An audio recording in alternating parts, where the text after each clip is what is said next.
Plattdeutsch von Georg Kurt.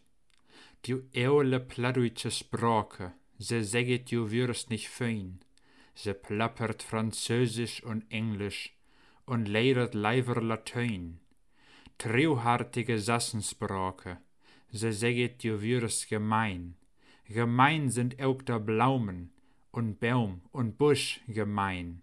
Du bist ein Eichbaum op'm Anger, der Tölgen sind knorrig und krumm, der Rinne is riu und terretten, musst wasset rundherum.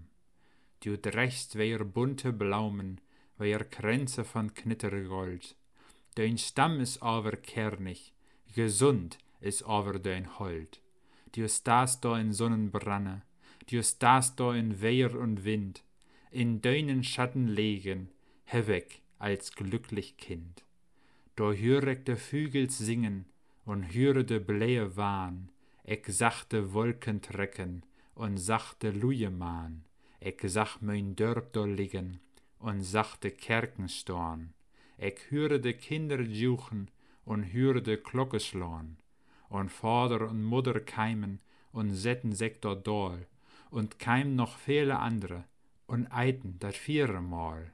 Wat würen dat glückliche Stunden, wo ich unter dem Baume noch satt, sind derme vergüngen Jahre, ich wohne nu in der Stadt.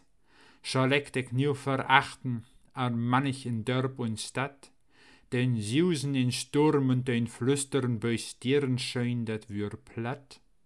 Und wann auch vieles spottet, und meinet du würst so groff, du bist ne sinnige Sprache, echt kernig und Deutsch, Gottlob.